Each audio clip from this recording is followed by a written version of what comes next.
Welcome to Cactus Crossfire, your go-to for hot takes and prickly debates.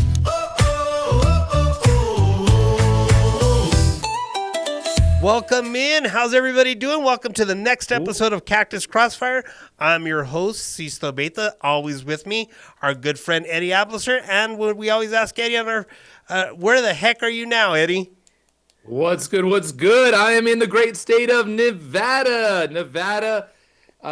Western states in the north, outside of Lake Tahoe, the beautiful Lake Tahoe.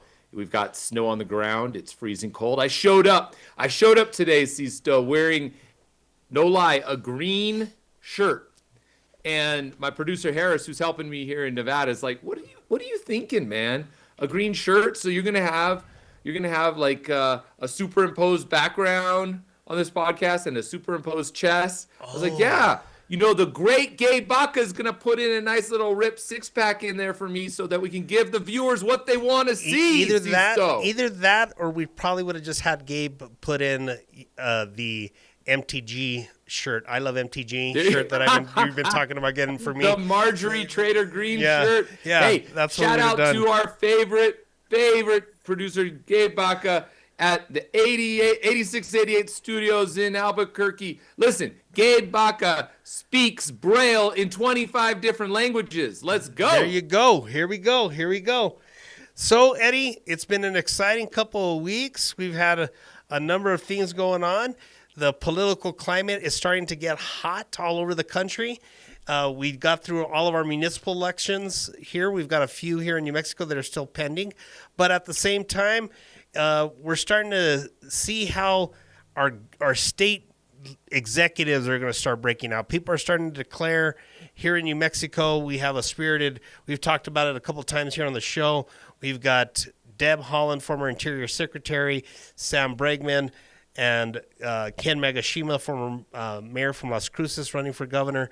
The Republican side right now, we have a state senator by the name of Steve Lanier and also Greg Hall. But you know, New Mexico's that big blue. But my buddy Eddie, he's got all the hot action. The Republicans are looking at his two favorite states, Nevada and Arizona. And Republicans and Democrats. Yeah, and we're talking about it. I mean, so, let's talk about the Trump slump. Is Trump's numbers gonna help or hurt these gubernatorial candidates? Eddie? Well, I mean, listen, this is midterm. Yeah. So historically, every political scientist in the world preaches the same narrative. Midterm elections, the party of the sitting president does worse in their midterms. So the assumption is that Democrats will perform better in this upcoming election. We have a long way to go. And if past elections have shown you anything, Sisto, that perhaps we don't fully go all out and predict some of these things, but we can go with what history has shown us.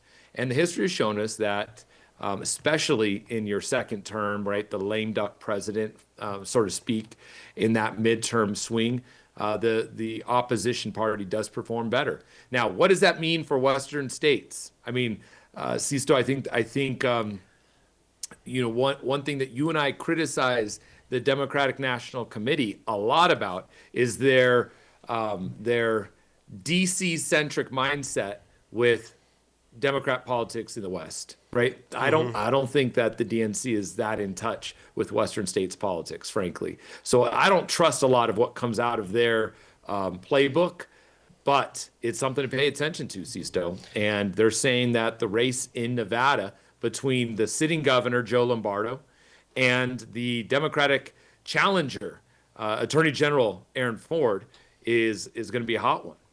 Now, mind you, Aaron has to win his primary first. And then we've got a pretty spirited race in Arizona where the sitting incumbent, Katie Hobbs, Democrat Katie Hobbs, is going to more than likely go against the Republican challenger, Congressman Andy Biggs. Now, he still has a primary to get through as well. But those are the two challengers that are leading the field as of today, and we're about 6 months out of those primaries to determine who goes on to take the incumbent. But it's going to be hot, Sisto. Well, I don't know if it's as hot as the food we eat in New Mexico, but it's going to be hot. Well, I mean, and you're absolutely right, Eddie. A lot of years, you and I have been had our toes in the water of the Democratic Party.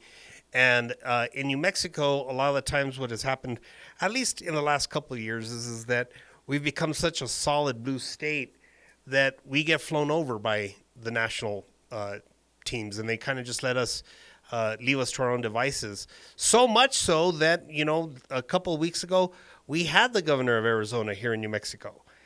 She was out here, the Governor Hobbs was here in New Mexico raising money, talking with our donors, trying to scoop up some extra cash to take back to Arizona.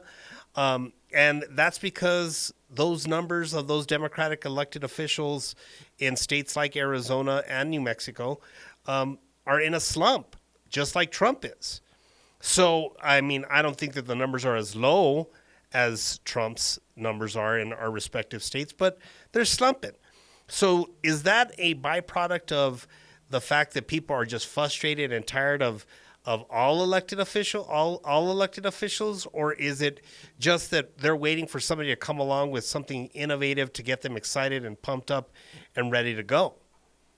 Yeah, I would always go back to the economic conditions of where we're at today, right? You have a Western states that is dealing with significant natural resource concerns, right? Mm-hmm. You have national attention to the issues around ICE, and then these families dealing with the threat of being deported, taken away from their loved ones. You have tariffs that were instituted in the beginning of 2025. Now, all of a sudden, taking a little bit of root, and some industries are benefiting. From what I read recently, a lot of industries are still struggling to get out of those expensive costs that are indicative of those tariffs that Trump has put on. So those things compounded, and then the government shut down. So you put all that together into one ginormous bucket, right? And what are you left with? You're left with difficult economic conditions before what's supposed to be the happiest time. But what we know about other individuals dealing with sadness and struggles is the saddest time of their lives, which is the holiday season. Yeah. You put that together, it's a recipe for disaster in terms of consumer sentiments and consumer understanding of what they can afford, their frustration at electeds. And I think the blame falls on those electeds that are in those leadership roles, right? Trump's going to take a lot of the blame on this economic issues. I know that the Fed rate was just lowered. Well, we're not going to see an effect from that probably for, I'd say, 6 more months until that consumer lending continues to grow, and then we see more infusion of cash in the economy. But is that going to happen in enough time for Trump to take a victory lap and get Republicans some victories scores on the board so that they can win in November?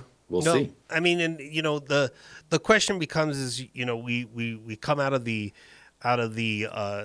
shutdown, healthcare, the economy, crime. Those are all things that we're hearing out there when we're talking with prospective candidates and individuals who are thinking about running for office. And the biggest issue is that in those areas, I mean, like I said before, like I said in our last podcast, I keep telling a lot of candidates, it's the economy, stupid. Everything that we're talking about in regards to everything is revolving around the economy. And you're exactly right. We haven't, if the consumer lending does start to happen, we won't see that bounce for another 6 months. But at the same time, we could see an immediate turnaround if, some of these tariffs were to come back down and we help folks out, especially we should have done it about 3 months ago so that it would have not hit people so hard for Christmas. But, in my house, when I was growing up as a kid, we never really got Christmas. What we used to do is wait till after January 1 when all the 50% off sales happened. Even back then in the late 80s and early 90s, and we would wait till January 1. So we'll see. Maybe we'll see some of these families waiting a couple of months on their Christmas this year, which is a shame. Because we've got the people who are going to suffer because of that are going to be the people in the stores, the people who are reliant on making those sales during the holidays to provide for their families. Those are the people that are going to be hurting this year. We just came out of Thanksgiving. I was surprised here in Albuquerque for the first time that I've been living here that I could find so many restaurants that actually stayed open on Thanksgiving Day to accommodate people, because folks didn't want to have to do all the cooking, and at the same time, they were going to go out and they were going to have dinner after they had their Thanksgiving dinner. So it was an interesting dynamic for me to see. But does all of this translate into numbers for the Republicans in those two battleground states of Nevada and Arizona? I mean, quite frankly, for me, I think, I've been hearing Governor Hobbs in Arizona talk a little bit about, what she needs to do to win. And, and what's scary for me in some of those instances is she's saying, look, I have to work with the president to get things done for Arizona. And, what concerns me about that with the Democratic rhetoric that's out there is there's a lot of Democrats who don't like when you say, I got to work with the other guy and figure this out, right? Yeah, but those voices, Sisto, those voices are not going to like compromise no matter what, right? Yeah. And honestly, what we've learned in Democratic circles is there's a segment of the Democratic Party that is true believers in burn it to the ground. I mean, they're as close to anarchy as they are to any sort of political ideology out there. And frankly, it's fair time for Democrats not to placate them any longer, right? Not to give them a platform or status in any situation. The truth of the matter is politics is all about compromise, right? That's the beauty of it, the art of compromise. We have the ability as Democrats to come forward and work with the other side of the aisle and bring reasonable results forward. Now, I want to also highlight, why is the Trump slump being talked about right now? Why wasn't it talked about 2 weeks ago, right? And when you had the whole narrative after the November elections, right, in the 2025 elections, where you talked about New Jersey, you talked about New York City, you talked about Virginia, right? Well, the reason is what do you see happening in the news media today? The news cycle around their obsession over the extreme Democratic socialists in the party, right? The Tlaibs, the Omars, the Memdanis and AOCs and all those folks, they're not getting as much airtime. So if you poke something right now on a news outlet, you're going to see a lot of talk about anger and frustration within the Republican Party, and you're not going to see those Democratic socialist candidates and their ideas being talked about in traditional mainstream news medias. And there's a reason. And that is why the conversation for the Trump slump is gaining momentum, because they don't have the boogeyman on the other side to beat up on. Well, and I mean, the great thing about all this is that even though we have our criticisms of our own party, we can equally have the same amount of criticisms for the guys on the other side, and even their own folks have their criticisms on that side. And yeah, your girlfriend, and my girlfriend, she is my girlfriend. I'm going to miss her. I will be sending out a condolence package to Georgia very soon. But we're talking about my favorite person, Marjorie Taylor Greene, MTG, and her decision in this last week that she will not be seeking re-election, and that she is going to be resigning shortly here.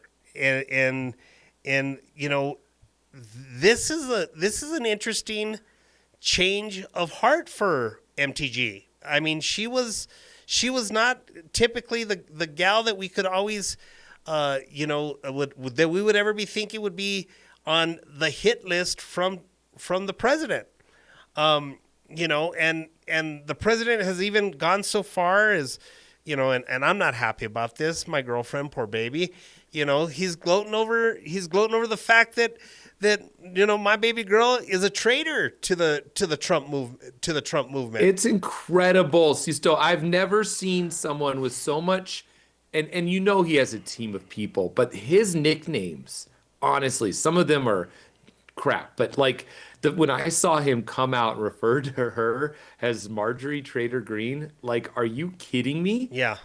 I mean, you have to sort of respect the game a little because it's freaking hilarious. No, I mean, now, she had nowhere else to go, Sisto. Nowhere else to go. Yeah. She burned every bridge with the Democratic Party. I know you still love her. There's probably a bridge that leads straight down to Albuquerque, but every other bridge. Come on, and baby. then she's starting to burn those bridges within her own party. And the head of the party, like, you know, what's that old adage? If you come at the king, you better not miss. Like, yeah. What the heck was she thinking? Well, I mean, you know, what she was thinking is that she probably had the epiphany that most elected officials have, that you and I have privately had those conversations with them in the past of that, what am I doing here and am I getting anything done? Am I getting the things done that I came here to do? And and she was one of the shakeups that have happened in the United States Congress. The fact that you can now remove a speaker on a whim is part of what she fought for. And the other part of this is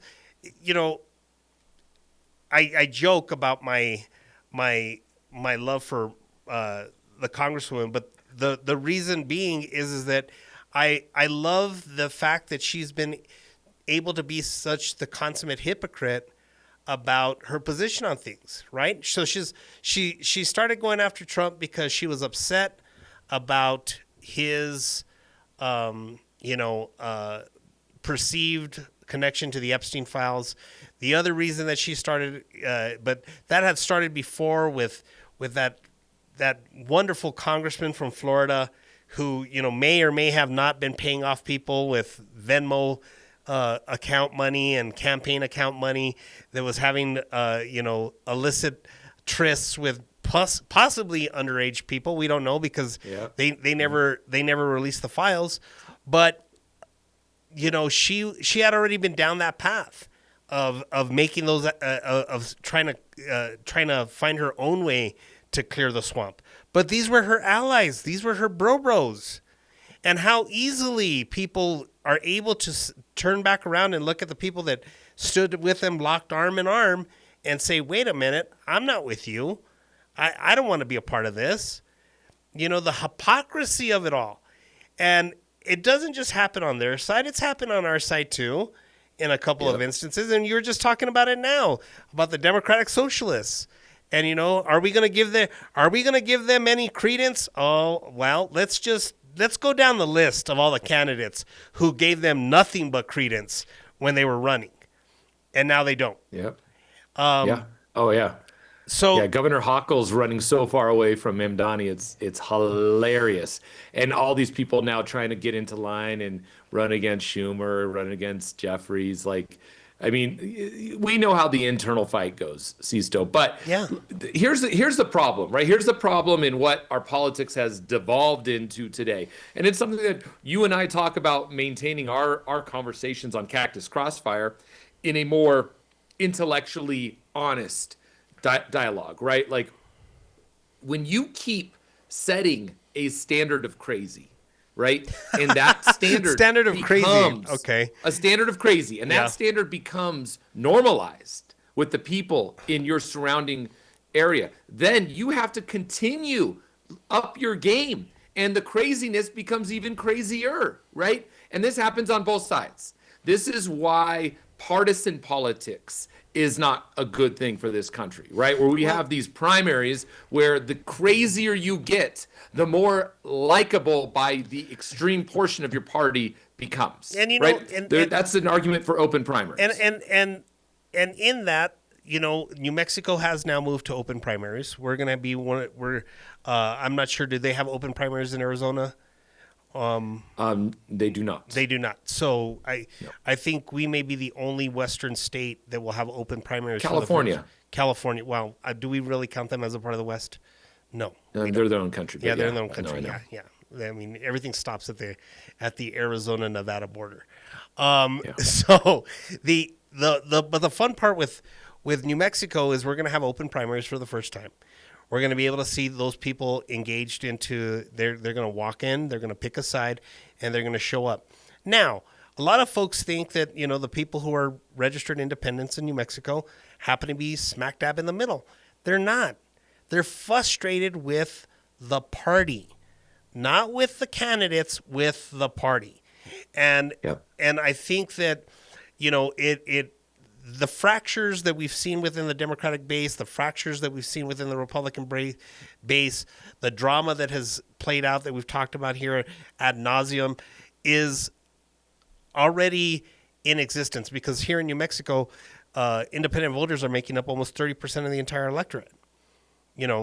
So they have a huge say in all of this. Now, the interesting part is, will they walk into that booth and cast a ballot? That's going to be what we're going to be looking at, and what that's going to make a difference. And but to that point, Sisto, you and I both know that who comes in to vote, right? Like this is, I mean, you and I, all these other political action, teams and consultants and folks, we know it's a very small population. In a primary, we're looking at a 3 standouts from the mean in terms of what type of group of people you're looking to appeal to get a very small amount of votes that then propels that individual into the position. Because most of these primaries, there's no real general election. And like at the and even like I said, the better. And even like I said at the beginning of all this, it's economics, right? It's the economics of a campaign. Is our consultants, our guys like you and me that have advised campaigns for a number of years, gonna say, I'm gonna take a risk. I'm gonna, as they might say in Nevada, roll the dice on trying to get independent voters to the polls. That's a huge roll of the dice. I mean, you're hoping you're gonna get on that hot streak, and you're gonna get, you're gonna hit that line bet. That could be the only thing that you can do. But what I hate to tell people is that when you look at the numbers, when you look at the independents, they're not ideologically that far off from where the base of the voters are. They're not. They just don't like the title. They just don't like the title. So, we'll see what happens in the upcoming elections. We're going to see a lot of those things happen if that actually has affected it. If the Marjorie Taylor Greene faction decides to show up and say that, we're rejoining the Republican Party and we're getting back to basics, we'll see where all of this leads us in the coming months.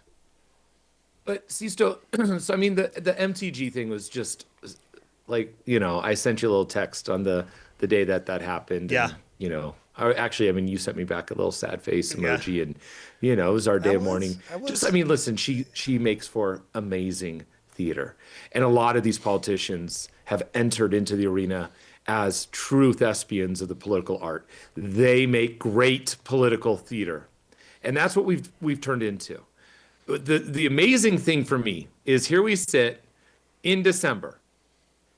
Everyone was fighting for Adelita Grijalva. She needs to be sat, right? Like, Speaker Johnson wasn't sitting her into her seats. They weren't, government shut down, all the different excuses. I mean, all my friends in Arizona were going crazy and, just chastising the Republicans. You had the whole thing. Do you remember Ruben and Mark, Senator Kelly and Senator Gallegos approached Speaker Johnson in this huge dramatic, like I said, the thespian arena where they're going out and challenging and pointing fingers. And Ruben's like, hey, why don't you seat Adelita, blah, blah, blah. Because she was going to be the last signature to go on the release of the Epstein files, right? Yeah. So that was what that was all about. That was what the whole fight through the shutdown was about. That was what the whole re-election or the special election for that congressional district in Arizona was all about. Now, all of a sudden, she gets sat. The Republicans didn't take their name off of it. The files are where? All of a sudden, I'm waiting. The Democrats were all excited for these Epstein files to come out. What do we get? We got that, Delegate Plaskett, the Democrat, right? Virgin Islands. She's sitting up there on the dais texting freaking Epstein about what he wants her to say during testimony. You've got, the beloved, I think it was Chairman of the Treasury, Larry Summers, the Harvard president that has this wealth of background with Epstein. You have all these Democrats now in Democrat circles who I think are getting a little uneasy that their association with Epstein. I think also the funniest thing is all these other people coming out. They're going after John McCain, some Epstein in Arizona, a doctor, right? Yeah. That has the same name. And all these people are coming after McCain. Oh, look at McCain. And Megan came out. She's like, you guys are crazy.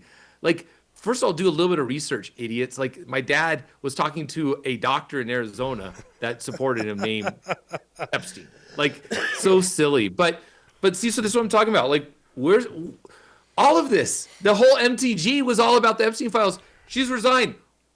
What is there a bombshell? Well, Is there some sort of something coming out that we don't know about? There's never going to be the bombshell. I mean, it's never going to happen. I mean, what always is, it's Occam's razor, right? The simplest answer is probably the right one, right? So that's what people need to understand about politics is that not all the time is there this nefarious thing going on. I mean, if you can piece it together, sure enough, but it doesn't happen as often as people think. And, we have to be better. We as voters, we as consumers of the information that's handed to us, we have to look at it in a better way. I will come to the local races here in New Mexico. I talked about it on our last show. The mayor's race in Santa Fe. Santa Fe, like I've said before, is basically the San Francisco of the Southwest, right? So ultra liberal, AOC comes to town and they don't just give her the keys to the city. They give her, the keys to anything that they can find lying around. But you had in that race, you had Michael Garcia come out on top because he built a coalition amongst moderates, progressives, and others, and brought them all to the table saying, look, we're just going to, and it was an economic message. We're going to work on housing. We're going to work on, creating better opportunities for our families to live here and work here and create those opportunities for them to thrive and everything else. It was an economic message.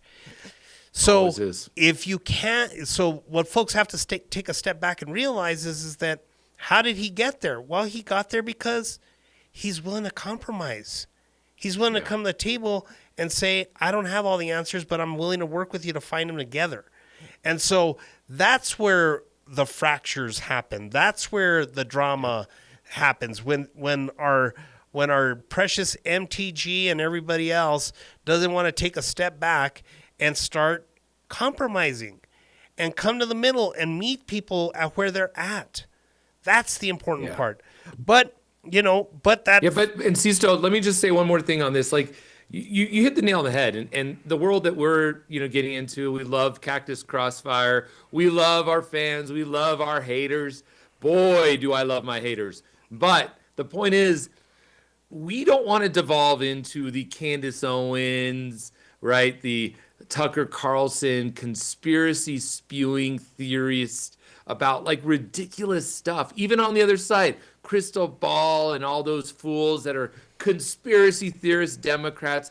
It's ridiculousness, but it is the exact mirror, right, of what we see with these candidates. Crazy becomes the norm, and then they have to up their crazy game. So Tucker Carlson has already established his psychotic craziness, and all of a sudden it's become normed in his circles. So what is he doing? He's upping his game. Crystal Ball and those crazies on the left have established their extreme positions, and they have to up their game. It's all conspiracy theory. And this is where voters and consumers of political theater have to hold people responsible. Remember, weed through the crap because it smells and it's wrong. And to Sisto's point, the simplest answer is more than likely the right one. And that's this. I think the hilarious thing about this whole Epstein file thing is that as this stuff keeps coming out, and all the Democrats I talked to seized him. Of course, Trump had something to do with it. And I'm like, I mean, listen, all the pictures, all the things that we've seen out there, it seems like there's a strong connection there. But then I flip it and I'm like, well, how much was Larry Summers involved? I mean, this is the darling of the Obama administration. Yeah. Like, do we have responsibility there? Yeah. I mean, we have responsibility across the board. We have and that goes back to what I was saying earlier is that it has been, we were talking about, the Democratic Socialists and their messaging during this last couple of campaigns. You and I both know guys. We both know guys that when I actually had hair up here and I actually didn't have all this gray and it was a little bit darker, we knew guys that were in that ilk. And now as they've gotten older, they've gotten a little bit grayer, they've shifted, right? But the foundations that they laid when they started their careers,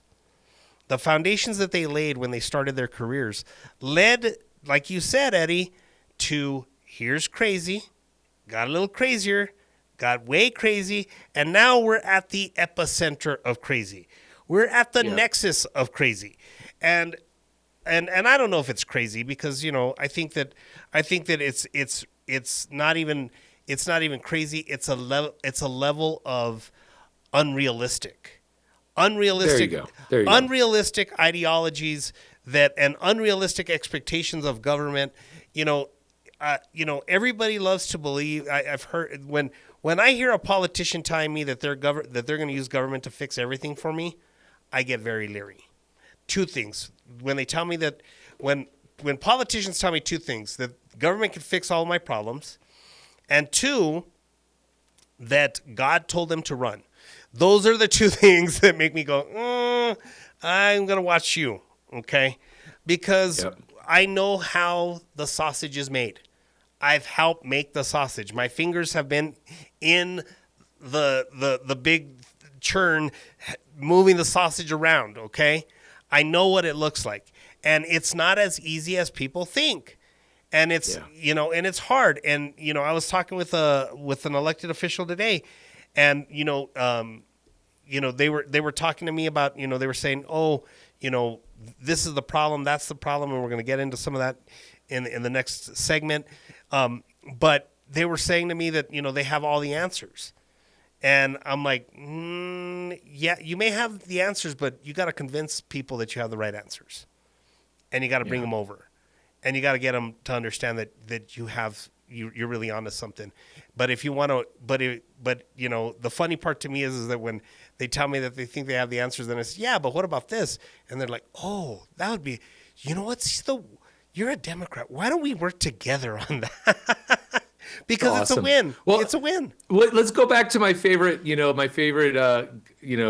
Governor Karen candidate in California. What's the guy, Eric's, I never know how to say his last name, the Congressman Sewell. Yeah. From California, right? He resigned or retired or whatever. And now he's got military background. He's actually a really great guy. I've met him once. He's running for governor, right? Yeah. And what is he putting out there? He's like, oh, ask anyone in my staff. They love me. You vote for me because my staff actually thinks I'm qualified and I'm a nice person. Yeah. I mean, you hit the nail on the head, right? Politics is truly simple. It is about getting people together and working together and constructively creating good solutions and outcomes for all people. You don't have to jump to these unrealistic, I won't use the word crazy, the unrealistic and completely impossible ideas that people keep promoting right across the nation. And to the point, incoming Mayor Garcia, right? He hit the nail on the head. Campaigns need to mirror that. Campaigns need to mimic that. And that's what we're going to see more of in the Western states. I think that's where there's that big difference. Why I don't think the DNC and East Coast politics really gets what's happening out West, right? I think they want it to happen. They want Democrats to win these states, but they're not getting their pulse on what's really happening. But like I said, Mayor Garcia had this rhetoric of let's get to the table and let's figure this stuff out. The governor from Arizona, Katie Hobbs, comes to New Mexico. She's talking with folks, and what is she saying? I got to work with a guy in DC to get things done for Arizona. Yeah. So to your point about the West, this is where we're going to be a little different. This is where we're going to say, okay, if you have a good idea, maybe it's time we listen to you instead of lobbing bombs. Because, you know, my at the very beginning of our podcast, two of the people that I had a lot of respect for in one of the early legislative sessions was, you know, Peter Wirth, our Senate Majority Leader, and our Senate Minority Leader, Bill Scherer. You know, they actually came together to work on mental health issues for New Mexicans. Yeah. And they found that common ground, and they actually did a lot of good stuff working together. And, you know, that legislative session could have gone bad in a number of different ways. But to their credit, they didn't let their respective caucuses ride roughshod over the process. Yeah. And that's what leadership is. Leadership says, okay, it's done. We're done with the rhetoric. We're done with the campaigns. Now it's time to actually lead. So in that, knowing what the issues are and what are going to be the strategies for getting it done, right? And Western states, go ahead. It's the money issue. It's the resource issues, right? Out here, what do we care about? We care about, can we put food on the table, and will our desert dry up? I mean, these states are desert-based, you know, whether it's high desert, mountainous regions, water's a premium, and it dictates so many outcomes for the viability of each state everywhere out here in the West. And so when you get into those issues and then you dive into energy, right, and the conversations around, man, the amount of conversations we're going to see in the upcoming legislative sessions around data centers could be hilarious because they just need space, but the water consumption and the power consumption is going to be a constant battle in our Western states. And then you throw in sometimes like what happened in Nevada, right? Let's talk a little bit about Nevada. They had that special session about a couple weeks ago in November, called in, and the reason, right? Well, Governor Lombardo had a goal. He wanted to pass his crime bill. He had, you know, this is a sheriff. He cares about crime and punishment, about protecting his community. So he wanted to pass the crime bill. That was number one to him. So he negotiated with the Democrats, said, well, what do you want? They said, well, we care about this film tax. So I'm calling my brother from New Mexico and saying, hey, how did all those subsidies work out for New Mexico in giving away how many millions of dollars to these studios? Yeah. And now they want to come to Nevada. Yeah. So they put forth this bill. Sisto, this film tax bill, first of all, it had all the certain unions. It was union on union violence for union on union violence. Wow. Violence. Okay. Here we go. It was hand-to-hand some unions combat. supported it, some hated it. Right. Okay. It was a huge tax abatement for these film studios, and to come in one region, and the community benefits that came from the tax benefit was tiny. It was like, this is where I fault a little bit of my Democrat friends that were pushing for this bill, because their community benefits package that they negotiated in this piece of legislation, all that they got was early childhood education funding that it sort of already exists. And it's very limited. That was it. That was all that they got for this $1 billion tax, giveaway to these Hollywood studios. Now, mind you, we at Strategies didn't have a play. We didn't care. It had nothing to do with us. So we didn't play in that fight. Mm-hmm. We sat back and observed. I mean, our team grabbed the popcorn. We were just eating and watching. And I'm telling you, this thing, it went down. Yeah. It failed, right? Yeah. But it failed not because it was Republican against Democrat, right? We already talked about how the unions, some hated it, some loved it. It was this bizarre mixture of what I would say traditionalists and populists. Okay. The traditionalists within the Republican and Democrat Party, they talked to donors, they talked to concepts, economic development. They heard the great plans about what these tax incentives would bring, the amount of, revenue it would bring to the state, yada, yada, yada. And they fully supported it. On the opposite end, you had the populists. And this is where any candidate that is fortunate enough to watch our show, listen, it is all about the pocketbook right now. These populist Republicans and populist Democrats were listening to their constituents, and their constituents were not just saying no, they're saying hell no, do not give, our money away for zero, for perceived little effect back to millionaires from California, right? We need the money. That's what the message was. We need the help. We need the investment. Don't give it away.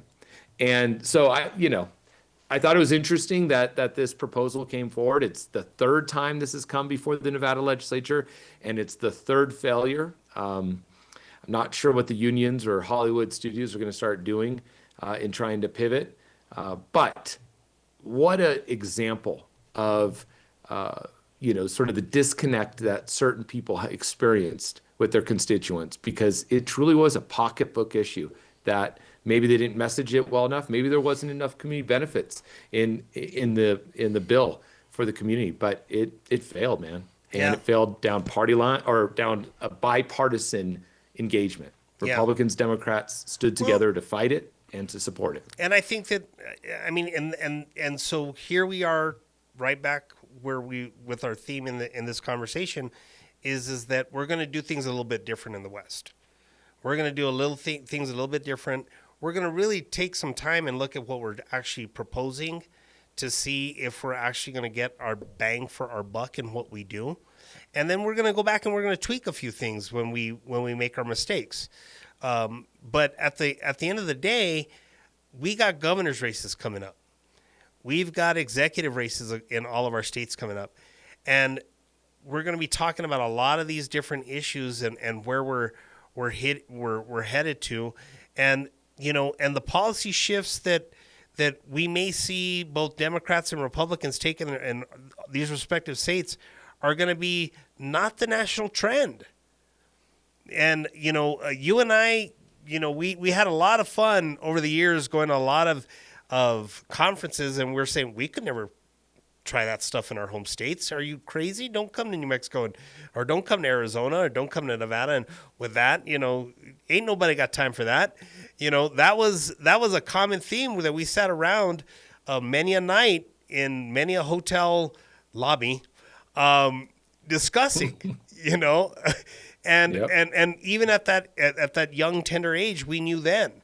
But now we're going to see these elections coming up. We're going to start seeing some of that rhetoric start seeping through. We're going to see who can and cannot connect with the voters and get to where they want to be. So, these policy shifts that we're going to start seeing, right now we're looking at, in the West, you brought it up, water is going to be a huge one for all of us. If we're going to be talking about economic development and we're going to be talking about building new buildings and housing new companies to come to our respective states, that's going to be a huge issue. If the economic tax base for that, to make that happen, because we have a lot of wide open spaces, is that, it takes time for us to get water and roads to certain areas where people are going, wow, the dirt is really cheap and we can buy a big swath of it, but there's no road out here, and so, that's going to be another part of our investments is making it. We've done a really great job, I think, in Western states of building up the infrastructure within our urban areas. But, once you drive outside of your urban centers in our states, it is rural as rural can be. And, and in some cases, in some of those, in the fringes of those urban areas that we have, if anybody ever wants to go and look on the internet, you will find a numerous number of photos of horses being rode down major intersections and thoroughfares in Albuquerque. So that still exists. And it's a balance for us. It's a balance for us to figure out and for us to start going with. But I think that, these policy shifts that we're going to see, I think that a lot of folks that listen to us outside of the West and want to understand the West a little bit better, they need to take a hard look at these gubernatorial races coming up in our respective states and see how we address crime, how we address public safety, how we address water, how we address health care in our respective states, and what we're going to be doing to deal with that. And, you know, even as recently as yesterday, I had to go meet with some local elected officials, and the Republican Party here in Albuquerque, or here in New Mexico, had a task force surrounding public safety. And they brought in all these public safety individuals to talk about it. You guys can go on the internet and find it and watch it. I was sitting in the audience for a little while, listening to some of these folks talk, and thinking to myself, this is not a policy. This is rhetoric. Okay? And how do you want to get to the game? I don't know. How do we get to the game? So at the end of the day, what we're going to have to do... I'm looking for something, Sisto, because I wanted to follow up with that, and a stupid ad clicked on. Jeez. So what we want to do is when we're looking... Again. Yeah, there you go. There you go. You're going to see a lot of this, the rhetoric being pushed out right now, but does it actually transform into real policy? Does it really going to transform into policy? This is what I'm talking about. The rhetoric versus reality. Rhetoric versus reality. And that was what I was looking up. And I apologize if Gabe, maybe you can help us do your magic on all that stupid background noise that I had. But the rhetoric versus policy. This is where you have Republicans, right, who come out with these extreme fear statements. The fear statements. That is the rhetoric, right? We talked about this. The fear statements around fraud on Medicaid, right? Yeah.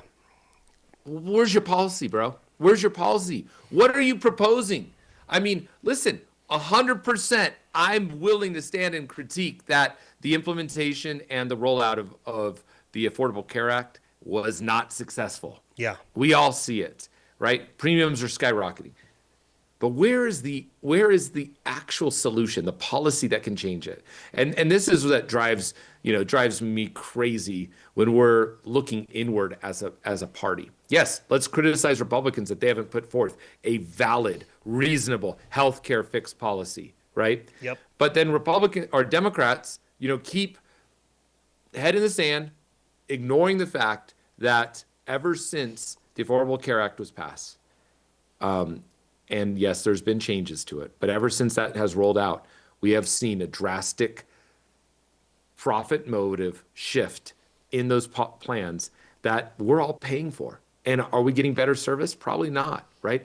Do we get more access to care? Definitely not, right? Is it more expensive? Heck yeah. And so rhetoric versus reality, that policy request has continually been ignored by many politicians. And so, I want to talk about it. I mean, I think that, you see the Memdanis in the Democratic world, right? My Democratic socialists, all it is rhetoric. That's all they're talking about. And I see all my friends from Arizona, namely Arizona, because for whatever reason, there's something in the water in Arizona that Democrats are drinking that is turning all these Democrats into Democratic socialists, but they don't even know what the hell a Democrat socialist is, Sisto. Well, I mean, right? I know you're like, Eddie, don't go there. This is not what the viewers want to listen to, but it's the problem in our party, right? Rhetoric versus reality. At the end of the day, it's folks are going to say whatever they need to say to get elected. Bottom line, they're going to say what they need to say to get elected, and you will see people change their stripes very quickly. And it's not about folks need to understand with a lot of there's a few, but not as many. There's a lot of elected officials who are all about gaining some type of power, right? It's all about power. It's about notoriety. And those people don't last long. Case in point, MTG. MTG. And then who was at the White House a couple weeks ago sharing Mamdani. a Big Mac with the president? Yeah, Mamdani. Yeah. Mamdani. Yeah. And then the Democratic, institution, everyone's heads were exploding. Like, it is hilarious Well, what I we mean, do to these individuals but who set them up on these pedestals, thinking that they know anything. Well, I mean, the thing is that folks need to come back down. People need to come back down to earth, and they need to understand True. and deal with the reality of the situation, and stop living in these unrealistic ideological. And I'm not even sure if some of these people, it's their own ideology. I think it's the ideology that's been spoon fed to them and told by consultants, By their tribe. by their consultants. It's not tribe. There's no tribe. There's somebody in a room that knows a bunch of other people in another room and says, this is what we want to hear out of you.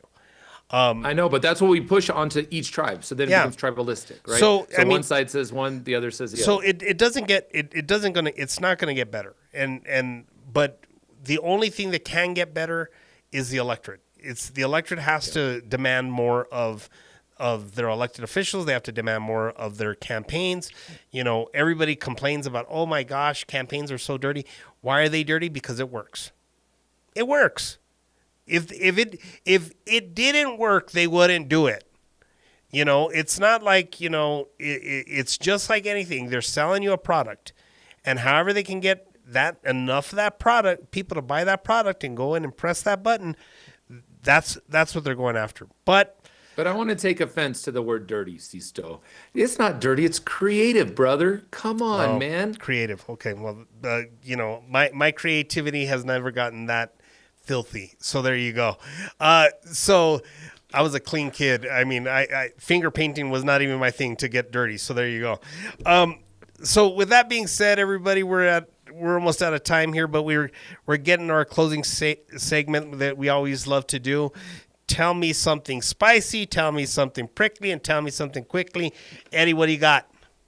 All right, my spicy take forward to this week that we're talking about, these drug boats off the coast of Venezuela. Like, what is going on that we're obsessed about drones or planes shooting up these drug boats? Were they disabled? Was one floating in the water? Like, did an admiral send the order and did Trump not? Like, it's hilarious.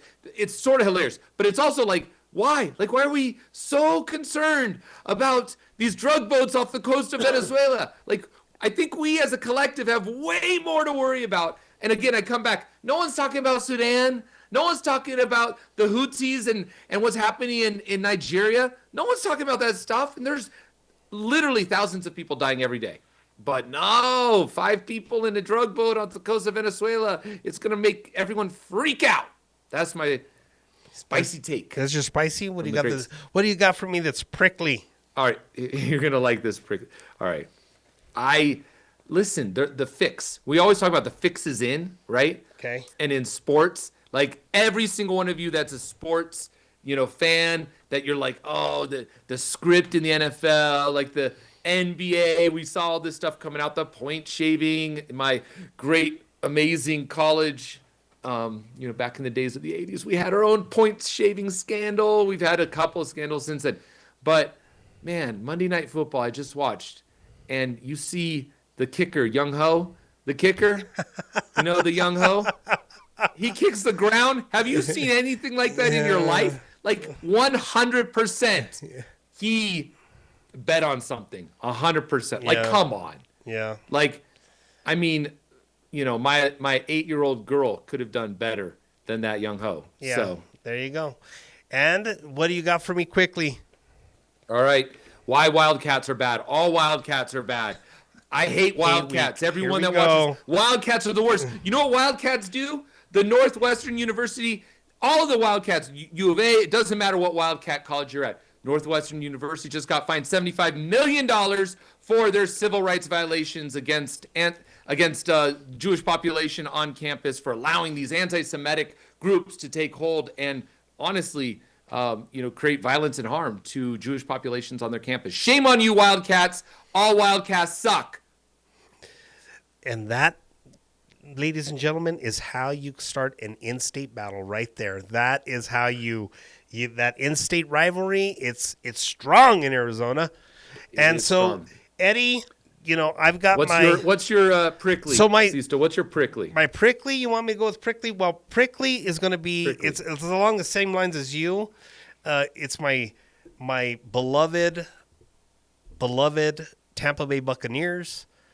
I want people to not get so offended by my boy Baker Mayfield. He's had a rough couple of weeks, but you know what? We're still leading we're still leading the South. We're still going to win the division, and he's going to come back stronger than ever. And even if he's not listed in the top 10 quarterbacks right now, he's the number one quarterback in my heart. So that's my prickly.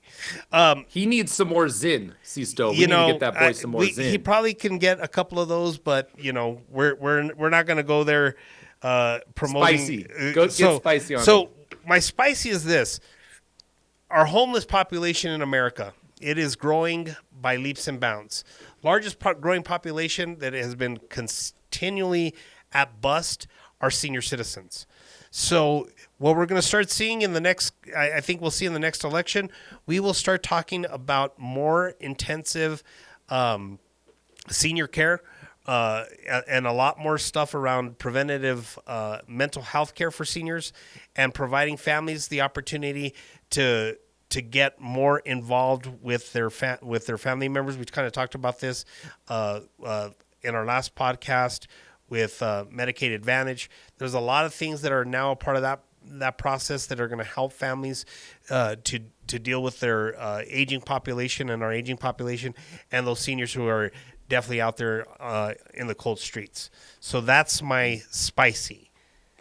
And my quickly. Let's go quickly. My quickly. I want to talk about the Nile. The National Institute of Lobbying and Ethics. Okay? All right. Yes. All right. I want to talk about them because they just, this last month, had a pretty big event. They recognized the top lobbyists of 2025. And I don't know, Eddie. I think a guy we know made that list. Could it be someone inside the family, brother? Somebody inside the family? Our own Paul Klein out of Nevada? Paul Klein! Let's go. He was getting up there. We got to get his picture up on this podcast. Yeah, we'll have him on. Throw his picture up there. Beautiful Paul Klein. Most handsome man of Tri-Strategy. And I have a feeling that Paul is probably the tallest man in Tri-Strategies at this point. Him and Ricky are the only two in this company that really see eye to eye all the time. But Paul, congratulations. Well deserved. You've worked very hard. Your background and your commitment to doing the right things as for our clients and for the communities which you represent and the individuals that you surrounded yourself with. Big congrats to Paul for being named one of the top lobbyists by the National Institute of Lobbying and Ethics. So that is my quickly. Great quickly, Sisto. We are proud to be associated with him. He makes us all better at our jobs, and he deserved that honor immensely. So thank you for bringing that up. Everybody, thank you so much for stopping in. We appreciate you always visiting with us. And also, remember, hit subscribe, go to the website, and also drop a comment, hit a like, do a share. And if you guys are really interested, go follow Eddie on his socials, follow me on mine. You'll find us on the internet. And we look forward to seeing you guys next time. Have a great night. Peace.